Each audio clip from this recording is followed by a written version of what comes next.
Alrighty, welcome back everybody. It's the next day and we are going to get this front end finished on my 98 Ram.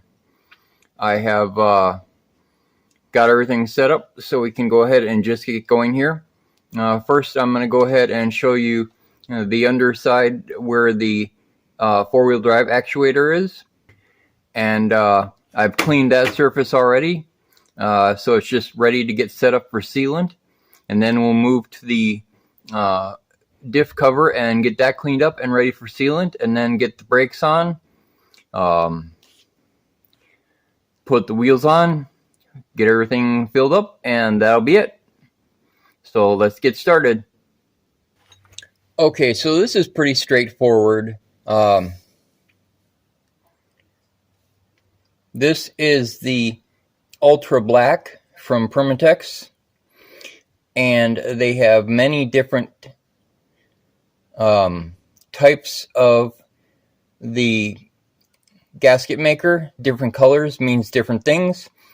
However, black is oil resistant and made for areas that are continuously in contact with oil.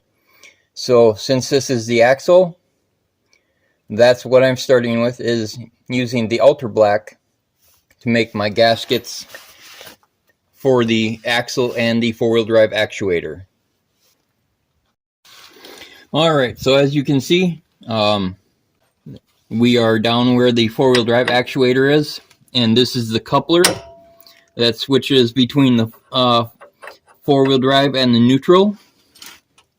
Let me just try to move this a little bit so I can show you guys.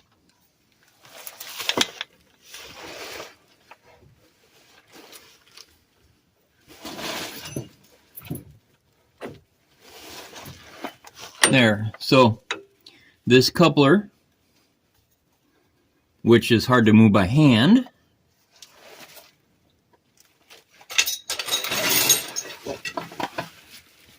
that coupler will engage both sides. Oops, sorry guys.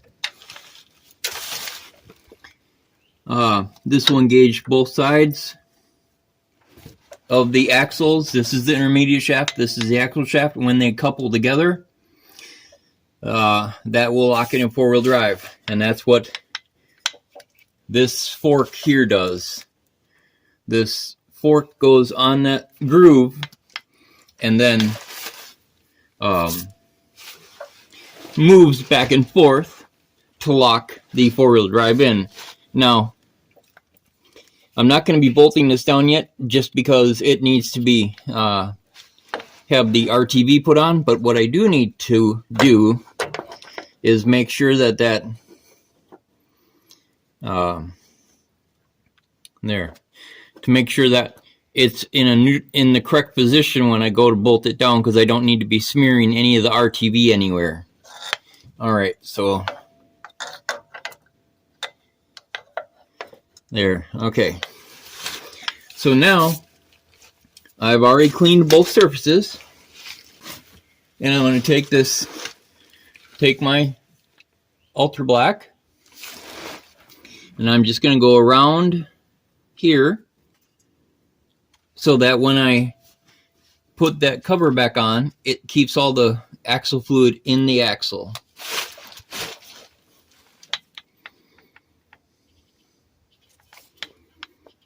It's kind of like toothpaste. You gotta squeeze it up from the bottom.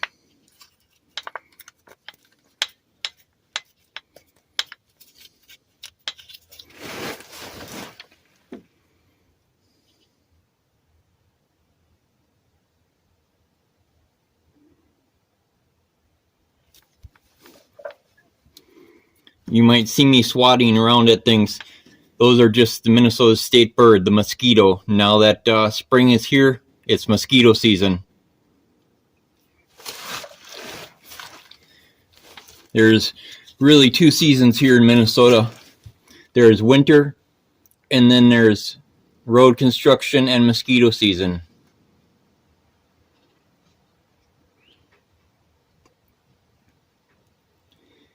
Now, normally you might see somebody going around the around the screw holes.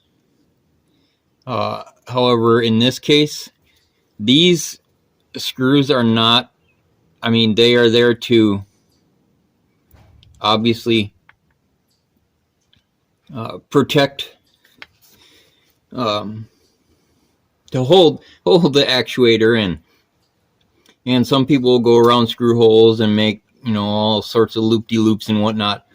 This is just a box that mounts to the axle. And, you know, I went around those. That's great. Maybe put a little bit more in there just in case. But it's a little bit different than an engine.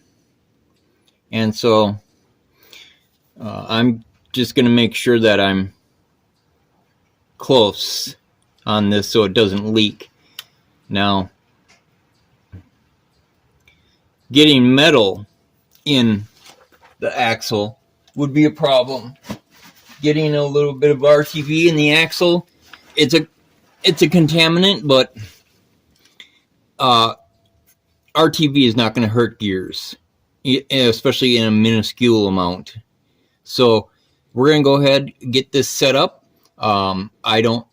With RTV, you don't generally put it on right away and crank it down, because then all your RTV is just going to squeeze out, and there'll just be a tiny, thin little amount left to support the surface. So you let it set up a little bit, get a tiny bit stiff. Usually takes about 15 minutes. Then you can go in, put whatever part on that needs to go on, and tighten it down. Then it won't all just squeeze out. So I'll be back when the RTV is ready to be set up. Okay, everybody, we're back. And the RTV is a little bit tacky, so it's just right to go. Now, I know I didn't say this before, but RTV stands for room temperature vulcanization. What it is it is a sealant that, as easily says, vulcanizes at room temperature. That means it changes its structure and is just a type of sealant that is used for closing off areas that need to be closed off. One of the nice things about this, kind of might be hard to see, there you go, this actuator, is that they have stainless steel screws, which I'm assuming they put in because this is an item that you really don't want breaking screws off with. Otherwise, yeah, you would be in a whole heap of trouble. Alright, so now the trick is to not move that like I was, and start getting these screws in without smearing the RTV everywhere.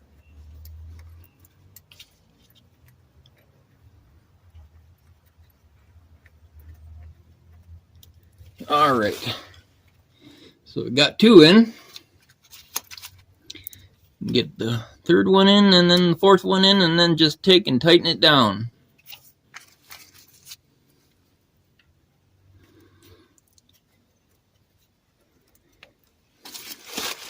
And then you just let the RTV cure.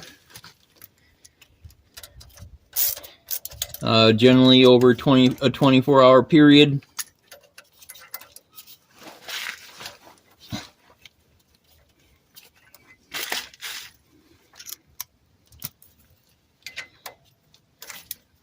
What I plan to do is I'm going to wait to put, well, I was going to say I'm going to wait to put fluid in it, but maybe I'll just put fluid in it and go from there. Oh, that's strange. What's going on here? This is not bottoming out. That's not good. These are the right screws, or bolts, I should say. because these are the only ones that were sitting over here by the truck.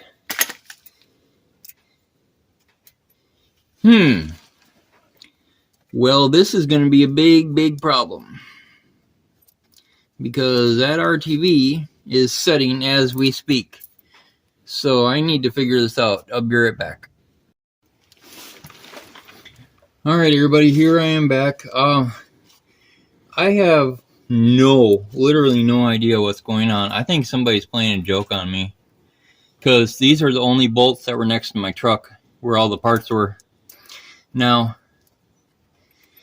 I don't know if these other ones will fit either, because they're, well, I mean, they're a little bit shorter, but they're still long. So I think, I don't know, somebody's playing a joke or something, and I don't like it. So what I'm going to have to do here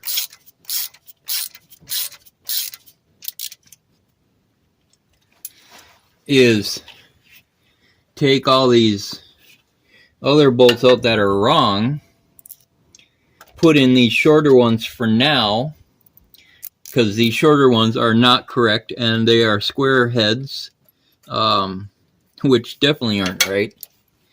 And I'll have to get more at the hardware store, but at least you can get this on, and then when I have to change them out, you just take out one at a time and change them out that way, and you won't mess up the gasketing surface that you just put on. So we'll get these changed out here, and then move on to the differential.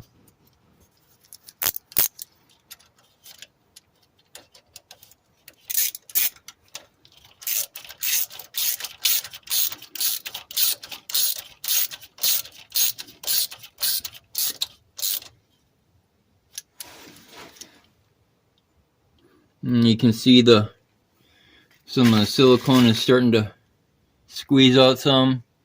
That's normal because you're compressing it. So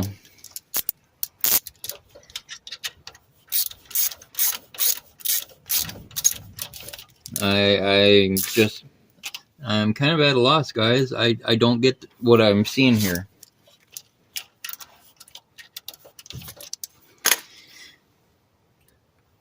Really? It's turning with a wrench like butter, but I can't get it out with my fingers?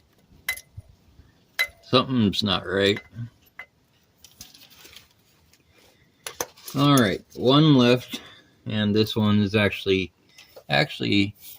a hex, which is probably the correct one that's supposed to be in here. So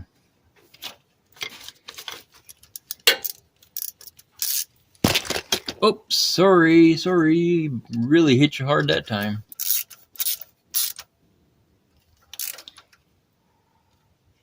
Okay. Yeah, I can feel these bottoming out.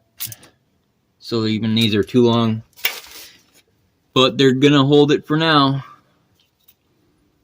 So just take some of this extra silicone off. So we got two things here. First, let me see if I can fade that light away from you guys a bit. And that's not working either.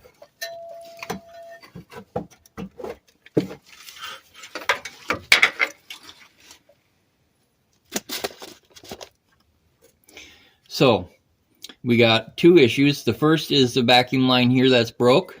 That's got to be fixed. And then I think, if I remember right, yeah, this is my plug for the axle.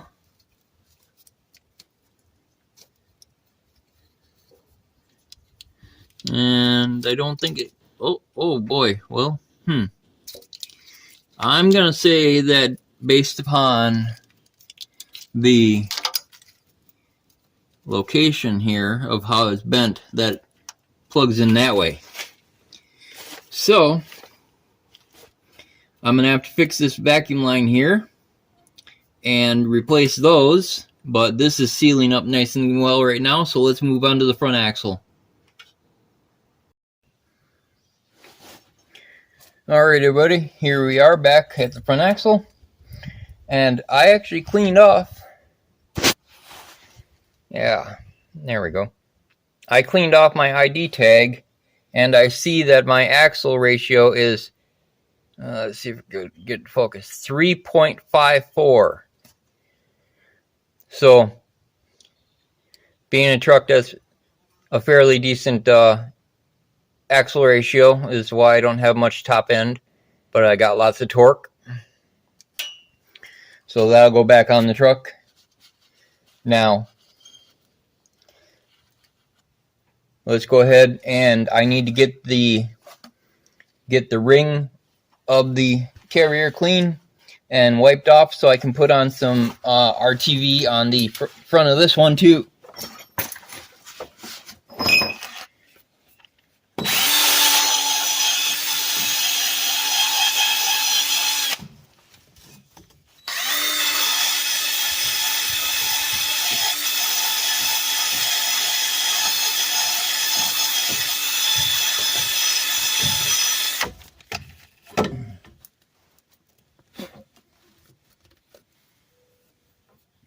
Make sure to try to keep as much crap out of here as possible. I really should have done this when this ring gear was out, and this gear center section was out of here, but I didn't, and I forgot about it. So now we're doing it now, when it should have been done earlier.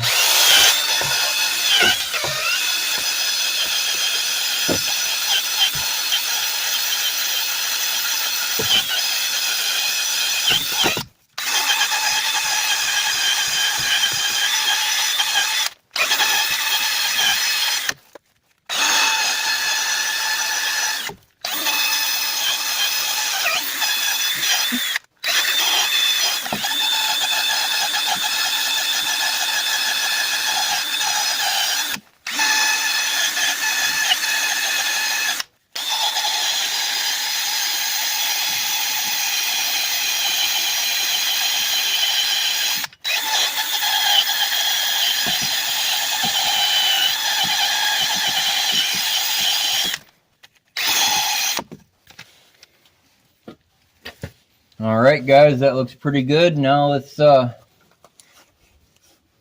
to wipe any residual off. Most of it's just going to be ground down RTV anyway, but just to make sure. And my drain plug has a magnet on it, so any tiny micro fractions of metal that may have gotten in here will be caught up by that magnet anyway, and there's nothing big enough to even make a difference in any of this. So now that that's cleaned up, let's go ahead and take the RTV again, and this one's obviously going to require quite a bit more, so gonna start and again roll that RTV up from the end like a tube of toothpaste, and we are just gonna make a nice good old bead all the way around. I don't know if you guys can hear that on the camera or not, but the mosquitoes out here are just in full swarm mode, and they are going for blood today. Oh yeah, I'm gonna need to cut a little bit off of this tip so it squeezes out better. I wonder if they're attracted to this LED light. Suppose anything's possible. Alright, let's try this again and not have my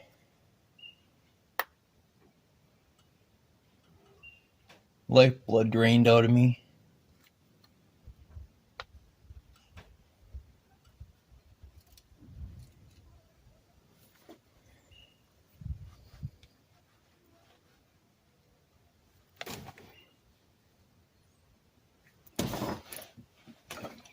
Boy, oh boy, they are just something fierce today.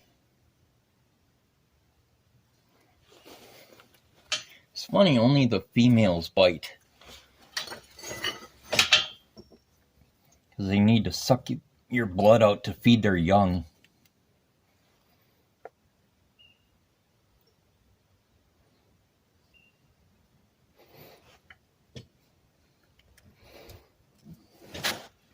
Now, in cases like this, you can use RTV. I mean, there is a gasket that's made for this, but it's pretty damned expensive.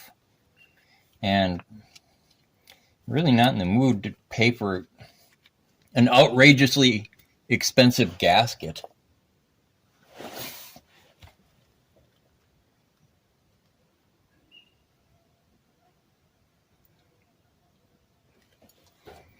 Oh, these mosquitoes are just getting worse by the second.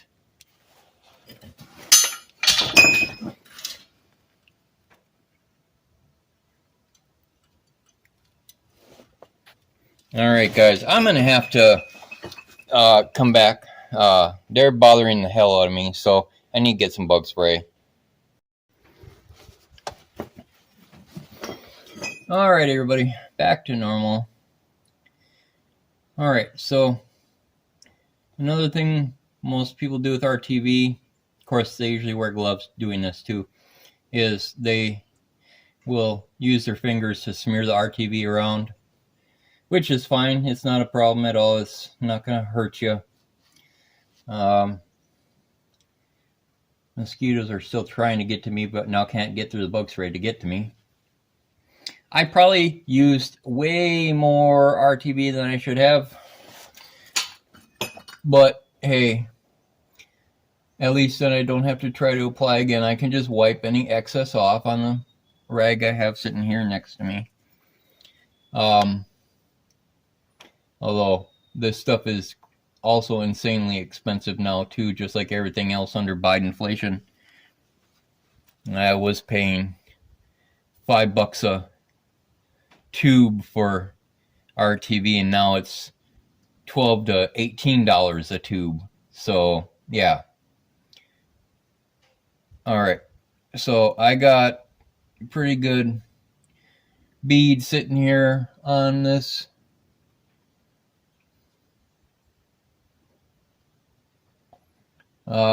This is definitely one thing you don't want leaking ever. So, of course, these leak all the time. I mean, you don't want it leaking, but they are very prone to leaking. I will say that.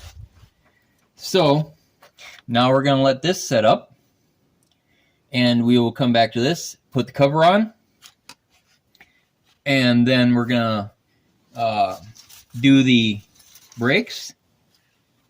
I am not putting new pads on. I'm just putting the brakes and all that jazz back together. And then we'll come back to this and fill it up and put the wheels on and get this out of here. So let's go ahead and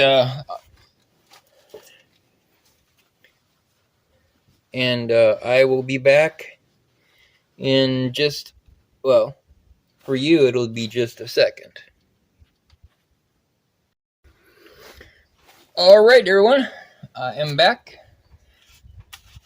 and that was just a fraction of a second for you guys.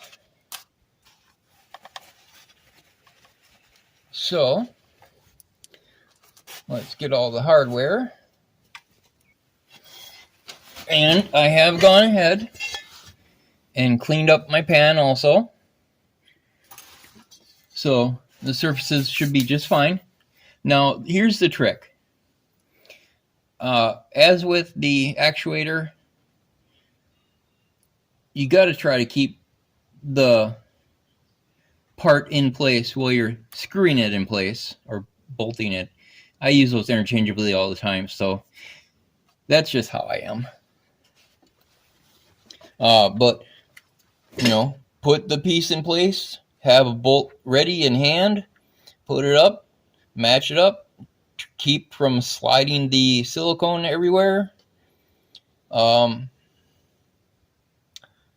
then tighten it down. Simple as that. Now, some things might have tightening torques. I've never torqued a differential cover, ever. So in this case, I'm not doing it on this one either.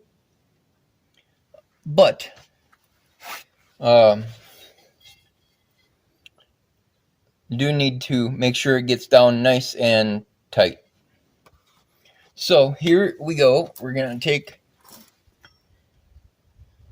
one bolt, one cover, which is in my hand, and then we are going to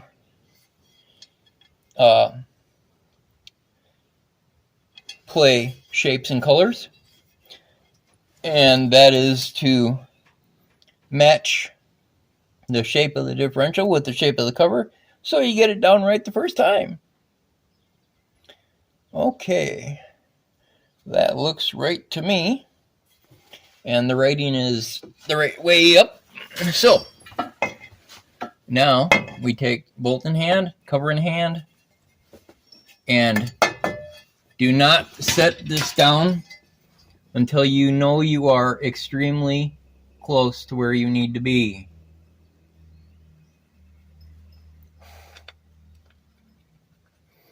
I've done this many a time, so I'm used to lining stuff up, and this went on just perfectly. All right. Now, also, do not tighten down your bolts until they're all threaded in, because if for some reason maybe the cover was off just a fraction of a millimeter and you went to tighten down that last bolt and it didn't go in, then you would have to loosen up all the bolts all over again and start all over.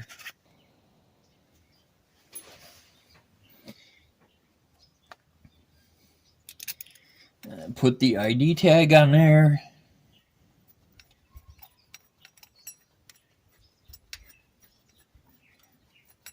I mean, I'm getting them down close to snug. They don't need to be flopping around in the wind. But I'm not going to tighten them all down until I get them all in.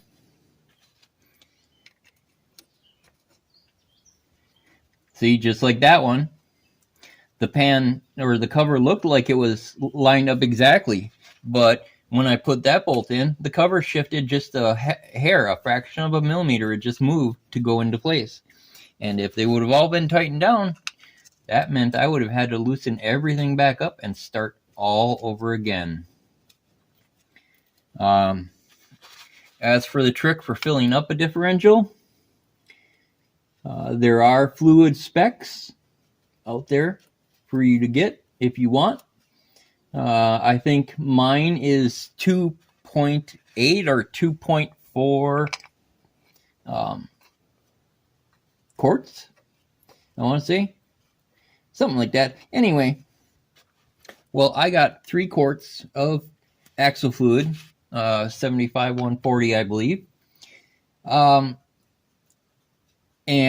what you do is you take out your plug here and you start putting that fluid in, and then once the fluid comes out the front where you're putting it in, it's full, because that means it's lined up with the plug hole. Then you just thread it back in and you're done. All right, so now this is all the bolts are in, so now I can start tightening things down. This is also something you would want to do, a X pattern on. You don't want to get one side tight and then one side not. You gotta want to try to tighten everything down.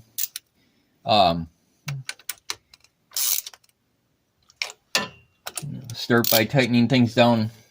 I might even be able to do it just, yeah, here we go. So I can do it this way.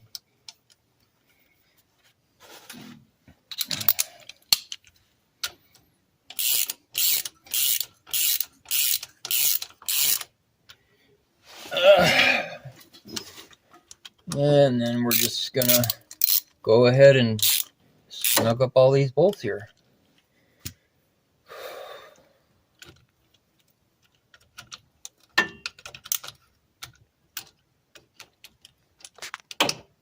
Sorry guys, I keep bumping you.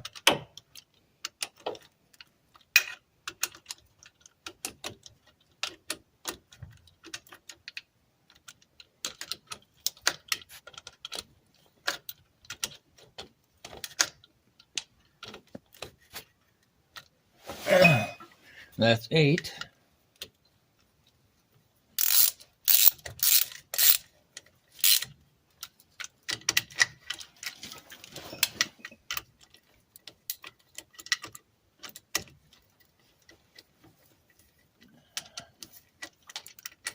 And that's 10. Now they just need to be tightened down.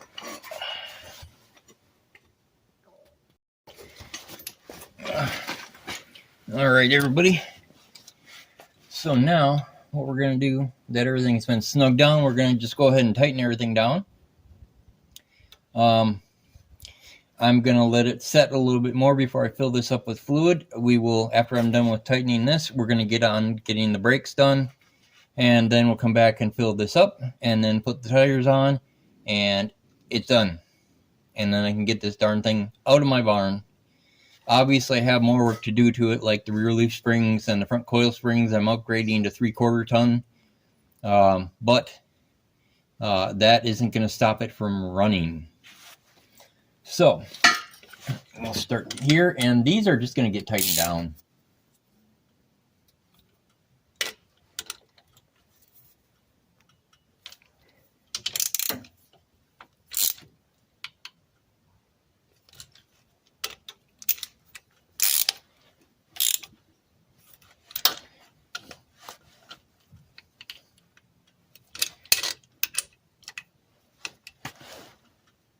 Now I can feel the screws bottoming out some.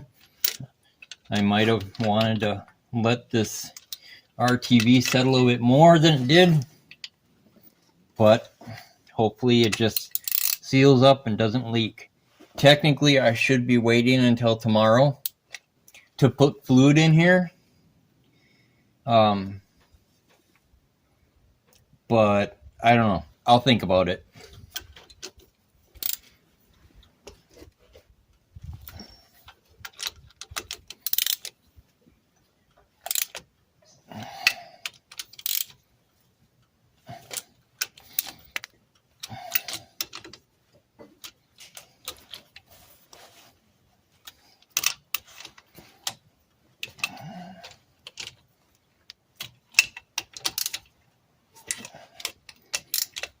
Maybe if anything, I'll just wait.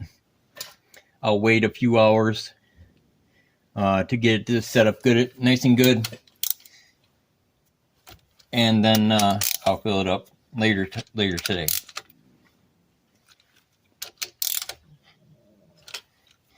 Because I really need to get my car in here. And yeah, I do have multiple spots, but of course my other 2 classics are taking up the other spots. So yeah. And I know the Thunderbird has probably been forgotten about by now, even though that car was the whole reason for even starting this channel. But things go on. Once I get all the maintenance, because that's what's going on here is maintenance. Once I get all the maintenance done on the car and the truck, it's going to be Thunderbird heavy. I mean, that's what it is. It is going to be Thunderbird heavy. So, it's possible that Thunderbird might actually get on the road this year. I don't know. I'm hoping so, because all I really need to do is put an engine and transmission in it. At least then it can be drived. At least then it can be driven. All right. So now that's done. Let's go ahead and get out and get set up for the brakes.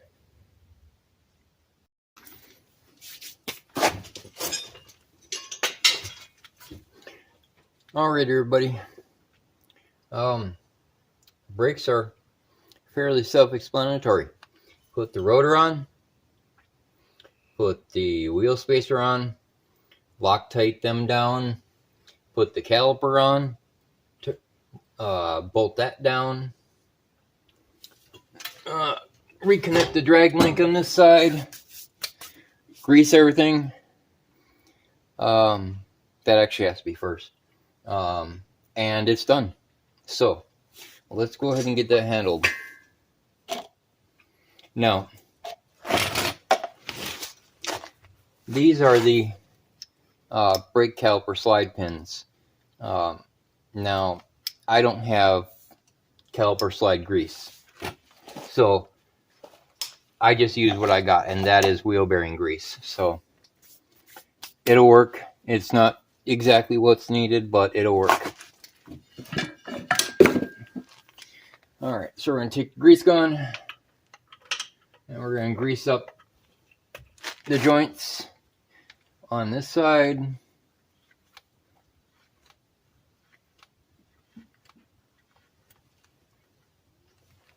I'm just waiting until they start seeping out, or you hear things moving around. So I heard the grease starting to push through here, and I can see it starting to push through here now. So that one's done.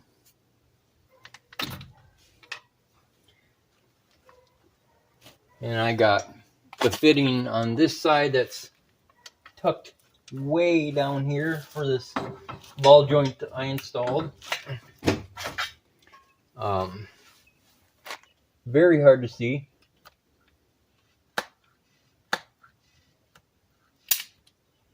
And it just shot out the back. So that joint is full also.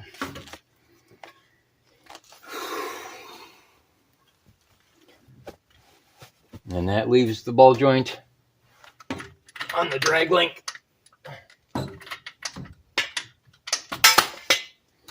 Oh, that lock on that thing is just a pain in the rear sometimes. Okay. We gotta get that drag link handled. Okay, so that is the right one. Let me grab my impact.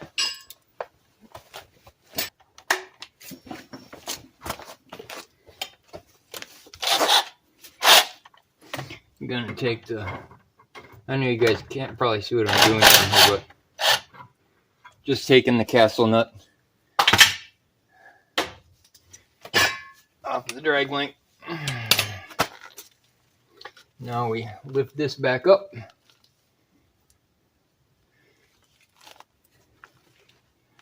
And we're gonna put it back on here. Like so. Now you can see the castle nut is on and it's got to be tightened down.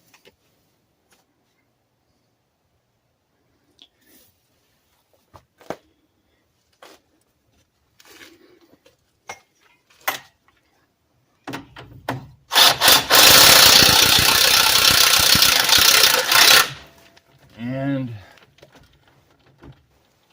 it is just spinning it. So what has to be done then is pressure has to be put here to push it up. But what do I got to do that with?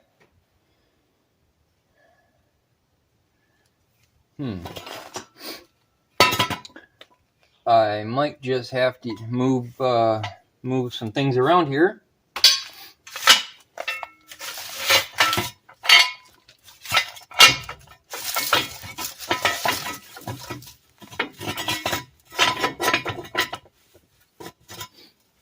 All right, I'm going to lower my jack down onto the jack stand so I can free the jack.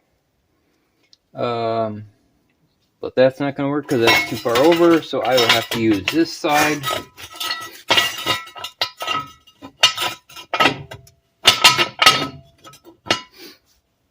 Now there's room to maneuver the jack to press up on that joint.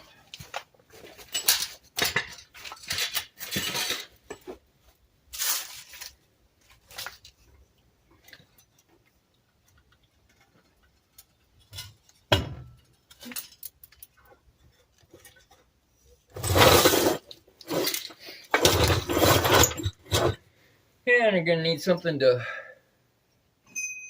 hold on to that with. I bet this will work out just fine.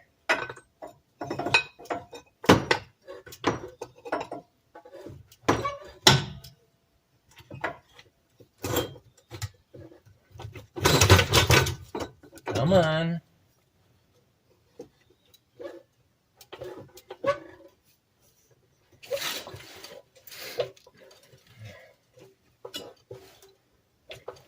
Now you see I'm making sure this is jacking up to put pressure on here, and you can see there's a gap that's growing now. Obviously this giant socket that I have here is got a hole in the top side of it so it doesn't pop that Zerk fitting off. Now we can tighten this down.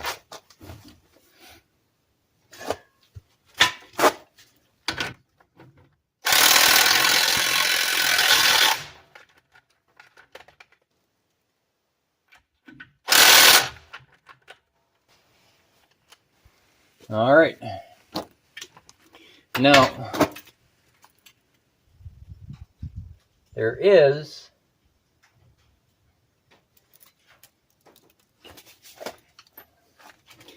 a hole for a cotter pin.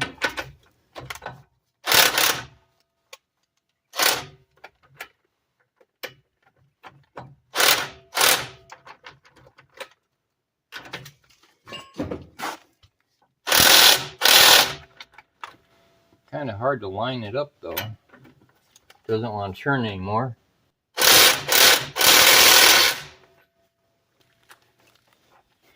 I suppose that's good enough. It looks like I can still fit a cotter pin in there.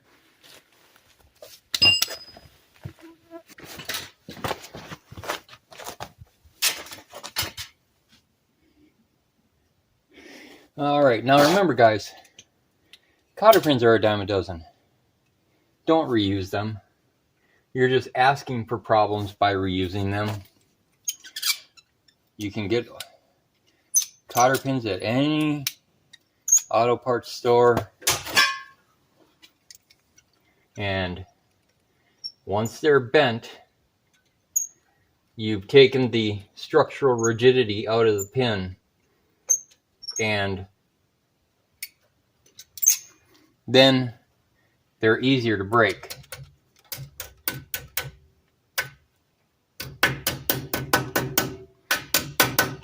And yes, I also know that you should split the cotter key each way, but I didn't. I do what I think is right, and that's how I do things. And I have never had a problem with any way I did absolutely any car repair in the last 30 years. So that tells me that what I'm doing is sufficient. All right, so now that's up. Yeah, I think I can get, yeah, but that's gotta go. So, okay, so we gotta switch back and move the jack back over.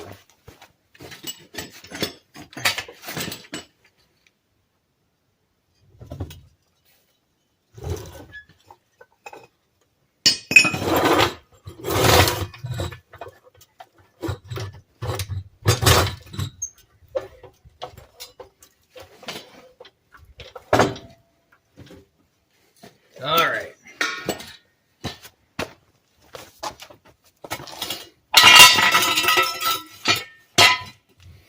Now we can put the rotor back on.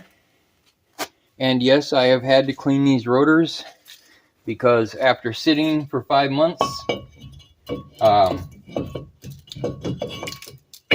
they had gotten sufficiently rusty. But they are clean now. All right.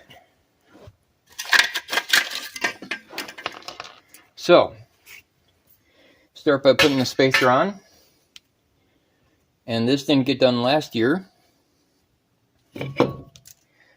because I was waiting to do this whole debacle. This blue is Loctite,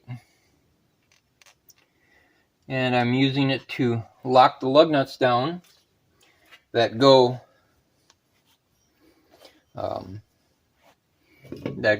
from the factory ones to the spacer. All right.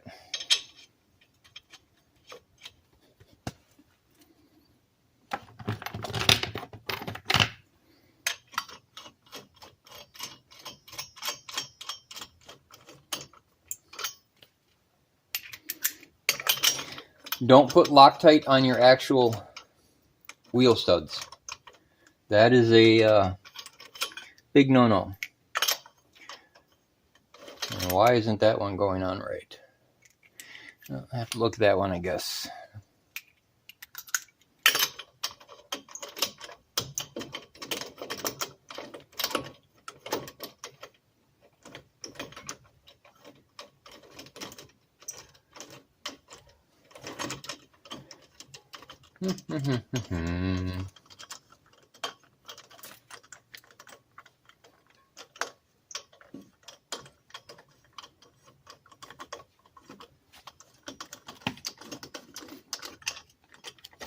Well, that felt a lot longer than it should have been.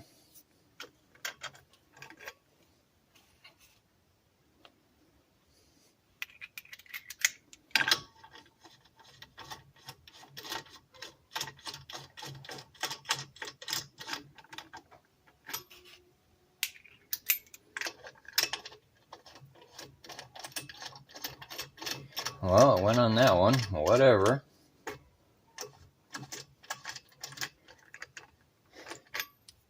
Alright, and I do not have brake clean, which is why I'm not touching the rotor surface itself with my greasy hands, because that will cause your brakes to fade and fail.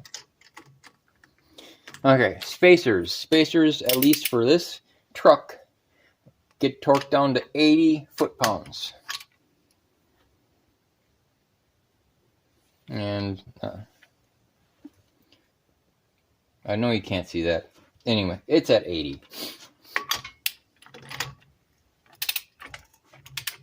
Oops, that's right. I'm going to have to brace the wheel. So what I'm going to do is I'm going to take the new lug nuts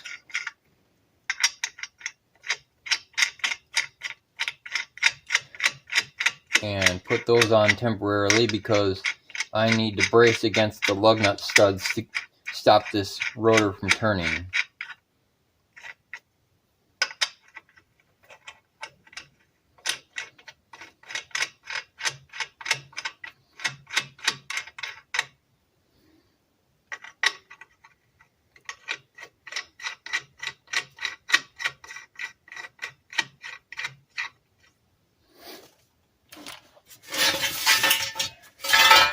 And just use this since this is sitting here.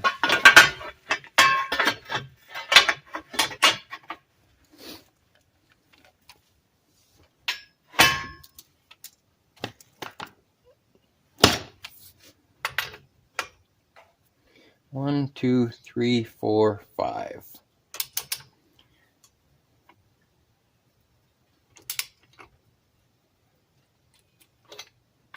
And I know it didn't click. I'm snugging everything down first.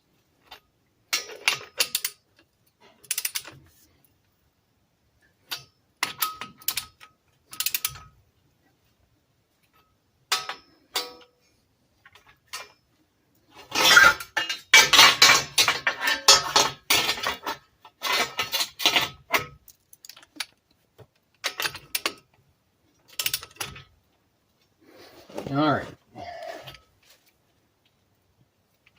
So 80 foot-pounds.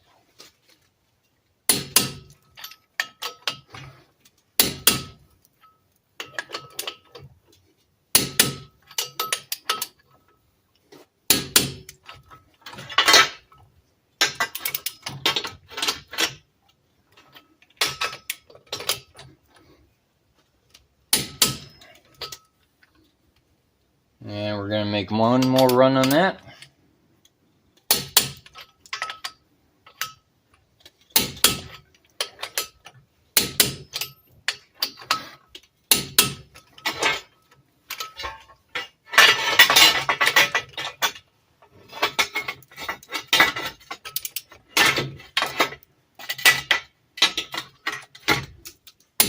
There.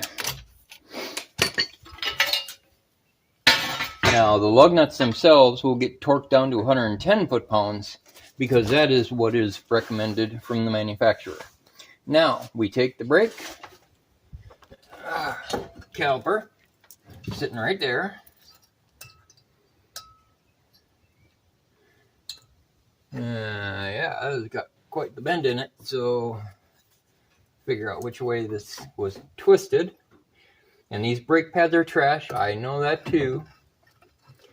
But you know what? The brakes on the car are worse, so they are priority. And caliper just slides in like that. Now the pins right here,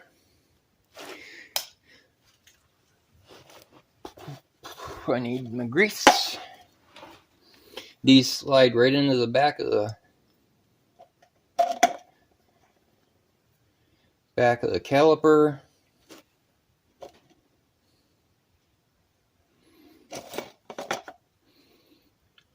And these keep your caliper moving in the correct direction when you apply your brakes.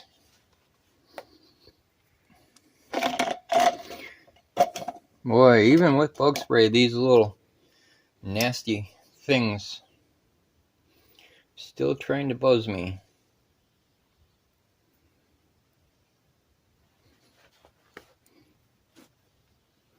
I just slide it right in the back there. Now, what I need is my socket wrench with a hex on it.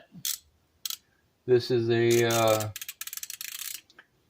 3/8 hex. There might actually be a metric for this. I don't know, but this is what fits. And what I'm trying to do now is turn that slide I just put in till it finds the hole that it's supposed to thread into, like it just did. Now I will do the same for the bottom one. Just kind of wiggle it around till it starts threading in, and there we go. That slide is threaded in too. Now these also don't have a torque that I know of. So for me, that torque is tight. That's my torque spec, tight. That doesn't mean break the bolt off pulling 500 foot-pounds like a bodybuilder tight. That just means when it stops and you can't pull it any further than when it stops, it's tight. A lot of people love to wrench on bolts, and they don't need to be that tight. And then you break them off the next time you try to get them out, or they rust in place, and then you are in a world of hurt. All right, that brake is on. So that's been greased. Calipers put back on. Spacer's been put on and Loctited. We got a cotter pin and that tightened down. We didn't grease this fitting yet, so let's go ahead and do that.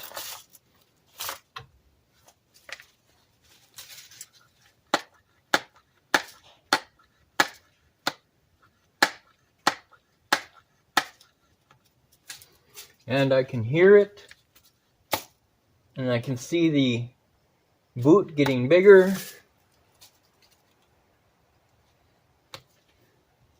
The boot is really nice and firm now, and I can see just the tiniest bit of it starting to come out. So that means that is done.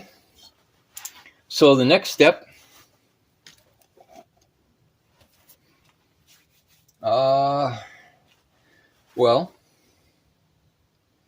next step is to put the wheels on.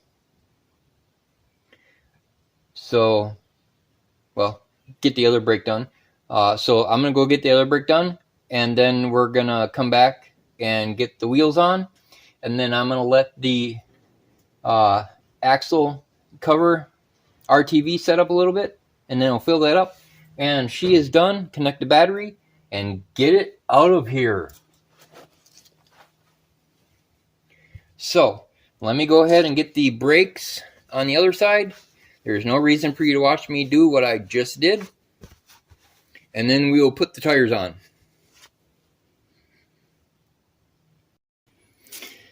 Alright everybody, I'm back. We're going to go ahead and get the tire on this side. Then I'm going to put the tire on the other side. Of course, you know, you don't need to watch me do multiple of the same thing. So we'll do this side and then I'll put the other side on. And then we will come back in a few hours when the RTV is set up enough to what I believe is good enough to hold fluid in. And, well, that'll be that for now. Now, I got 3/4 ton leaf springs to put in this. They are pretty rusty, but they were cheap. And cheap is what I'm interested in. So, I'm going to take my needle scaler, and I'm going to scale all that rust off. And I will probably do a video on that to show you how the needle scaler works. So let's go ahead and get this wheel on and torque it down to 110 foot-pounds, and that will be that. Now I'm not letting this thing off the jacks yet because it's going to be easier for me to be able to get under the truck to fill up the axle with it sitting on the jacks.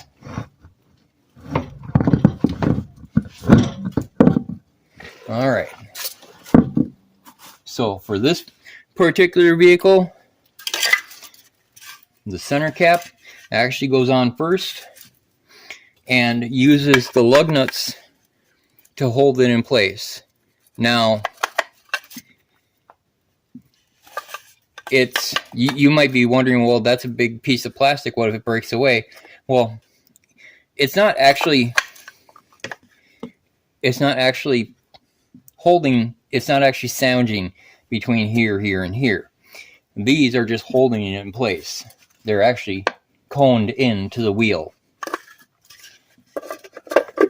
So let's go ahead and get this on so I can get away from these horrid mosquitoes.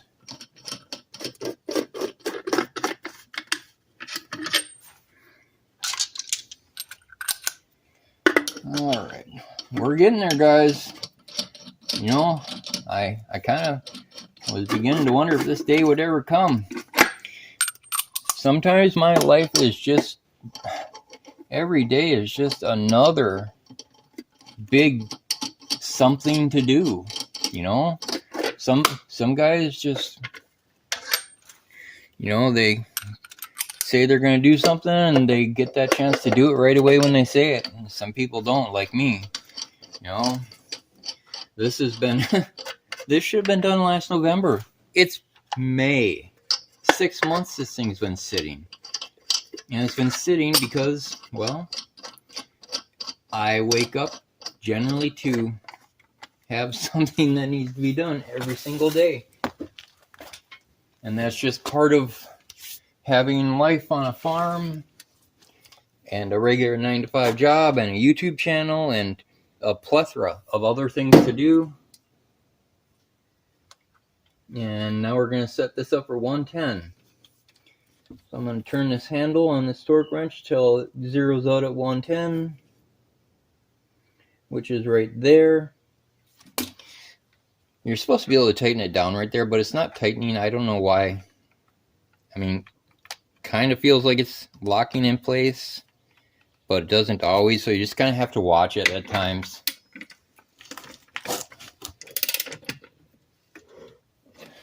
Oh, right. I forgot about that. Just like with the rotor, the wheel turns. Well, then what we're going to do is we're going to just kind of brace it and get it snug.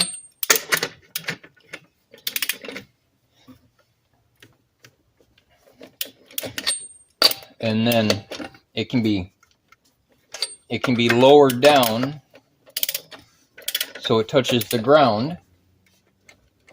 and then torque.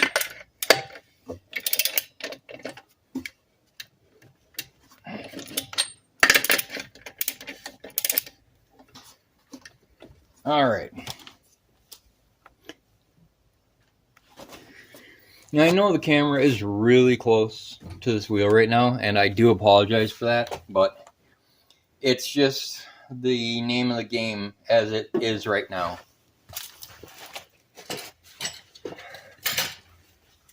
Alright, so I'm going to lower this down. Not supposed to be that fast. Stupid thing. And now you're probably looking at the top of the wheel, aren't you? Oh, darn near. Well, let's see if I can remedy this somewhat.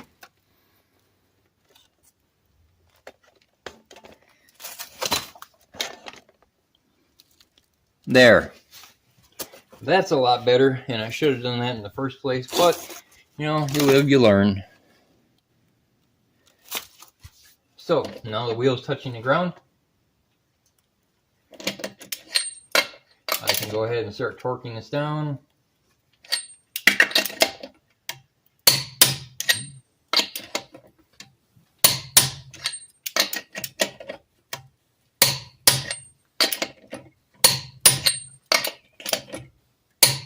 All right. Still at 110. We're going to go for one more round just for my curiosity.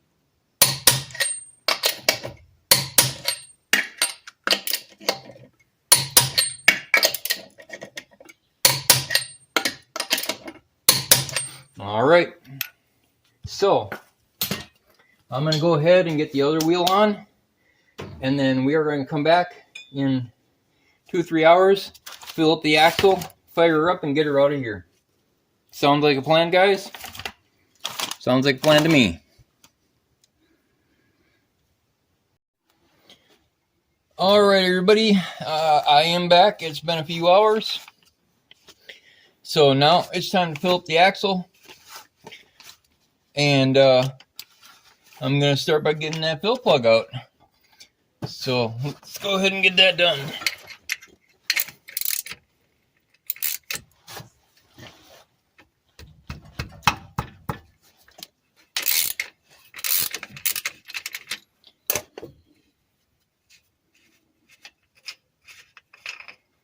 And again, this is magnetic, so any metal that might find its way into the axle will find its way onto this magnet instead of chewing up the gears. Now, for a 98 Ram, I believe this is going to be the same whether it's a half, 3/4, or full ton, but don't quote me on that. Both the front axle is definitely 75/140. I know it's really super close to the camera, but the camera's really super close to the axle. So the front axle is 75/140. The rear axle, depending on use, can either be 80/90 or 75/140. They recommend 75/140 in the rear axle if you use your truck as a truck for hauling and heavy loads. If you just drive around because you think you're cool driving a truck but don't do anything with it, then you should be good with 80/90. So the change to these bags have been a godsend for trying to do things like this. All you do is you take the cap that comes with it, cut the tip off of it, and then you can just squeeze the bag right in to the axle. Now every single bag comes with a tip. What I would suggest is, instead of cutting a new tip every time, just swap the tip over to the new bag that you used already. Not only will that allow you to save those tips in case you need a different size or for a different use, but it'll make sure you're just using exactly what you need. Now, if I remember right, like I said, this is either 2.4 or 2.8 quarts. Regardless, as I have always done, I just put fluid in there until it comes out the hole, and that, excuse me, that is the way it has been since the dawn of man. So, let's go ahead and get this in here so we can get this plugged up and buttoned up and down off the jacks and get it out of my barn. Further repairs will be done at a later date. Sorry guys, I bumped you there.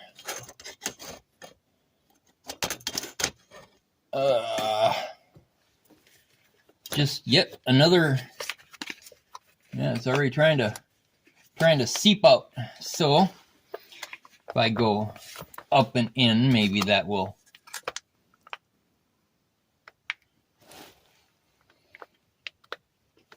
work better.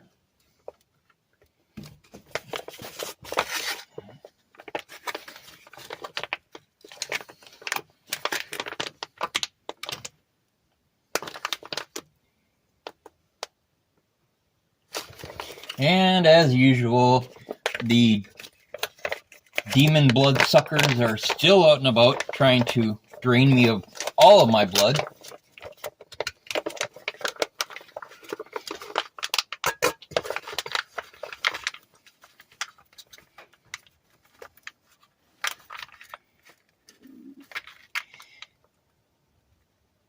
All right. Now, I know you see a little bit of oil coming down, but I can assure you it is not full. That's just from me spilling. So there's one bag. Let's go on to the second.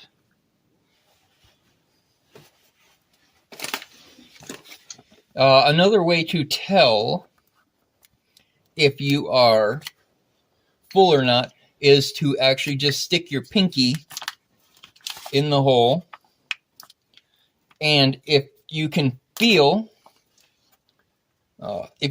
fluid in there, then again it is full. Oh, you darn it, dang it, oh, you stupid thing. That one didn't open up so easy. I just jabbed my finger with my scissors. And this is going to be interesting because I got a small hole in the bag now. So I imagine it's going to try to leak fluid out of that hole too. Should have been a little bit more careful with the scissors, but I wasn't. So let's see how we can do this. And I keep bumping you guys. Sorry about that. It's just not easy to get under these vehicles.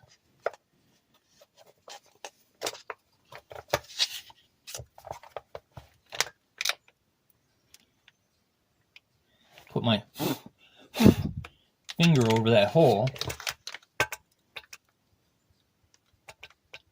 in the bag and just kind of squeeze it in gently.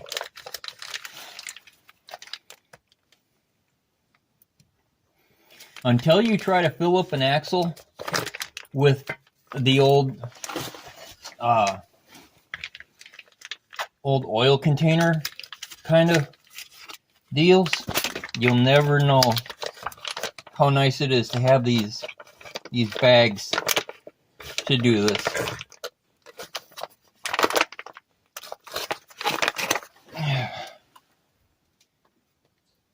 We're not there yet.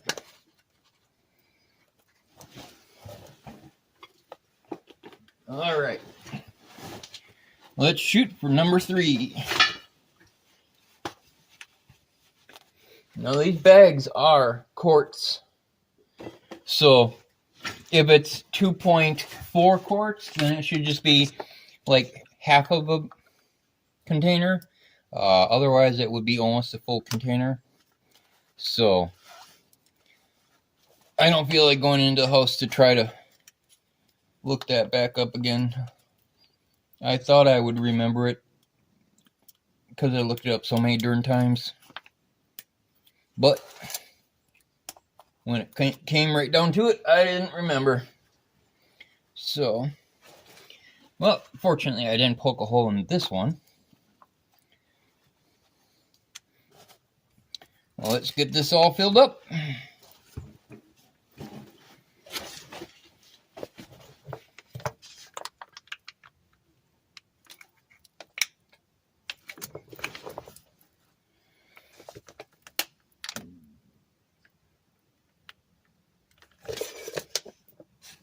And that is what I mean by full. It will come out the front hole, and it will continue to come out the front hole until it's done, and I can feel the fluid in there. So I'm just going to go ahead and plug it up now and stop the flow because it is full.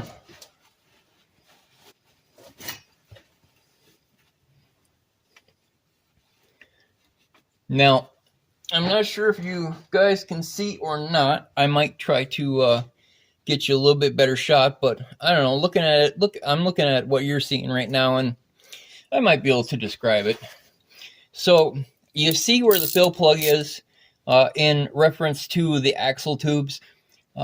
So what happens is the axle fluid will start filling up at the bottom and make its way all the way up to the fill plug like it did. But the fill plug is also slightly above the axle tubes. That means that there's now oil in the axle tubes to help lubricate the bearings and everything else inside the axle tubes, and which is the reason I had to put in new seals to begin with. So now that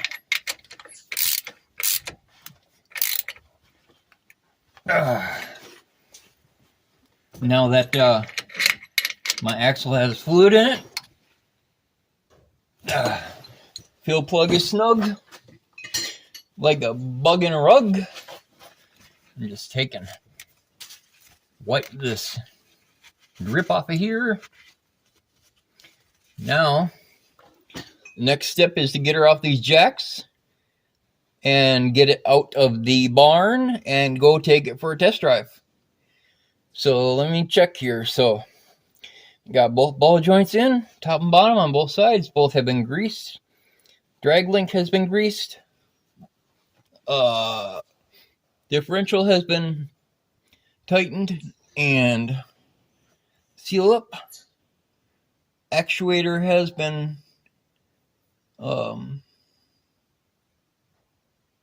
I wonder.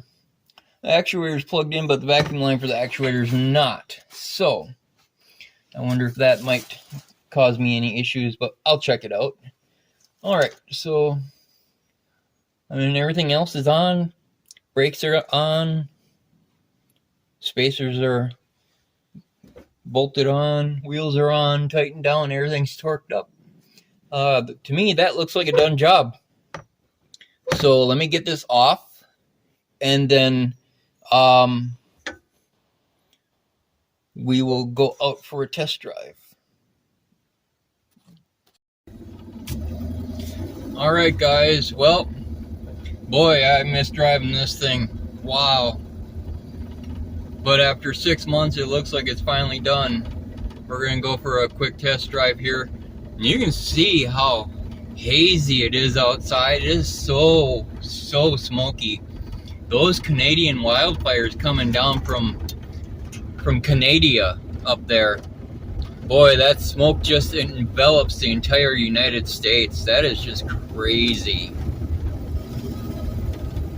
I don't know if you guys can hear the engine or not. I still have that exhaust manifold leak to fix, thanks to the chipmunks that made their nest in my previous muffler, blew out my exhaust manifold gasket. But, you know, I guess I'll have to get that out. That's not going to be fun. I hate doing exhaust manifolds. Odds of breaking bolts off in the head are extremely high.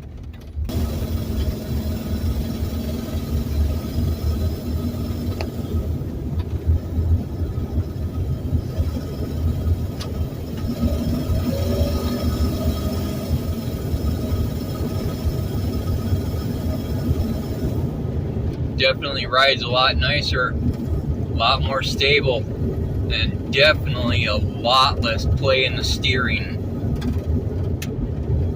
You know, when you got brand new ball joints everywhere and brand new this and that, I still got tie rods to put in and drag link to put in, steering stabilizer.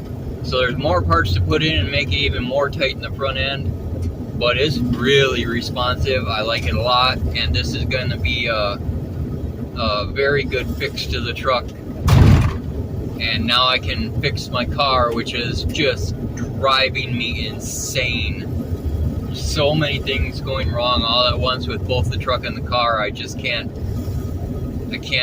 figure it all out, why it's all happening at once. I guess it's just one of those random things that goes wrong. But wow, I haven't even had it out on the road since I put the mirrors on either last year. I definitely like that. I definitely like being able to see around me. That'll help me with my towing. So we'll go ahead and wrap this up. I'm going to turn around and I will meet you back at my house. Well, everybody, this is it. The American Monster is back on the road. And after a horribly long, ungodly 6-month hiatus, I will have my truck back. I can finally take my man card back and start driving my truck again. Not that my Charger isn't fun to drive, but when you're a man, trucks just go hand in hand.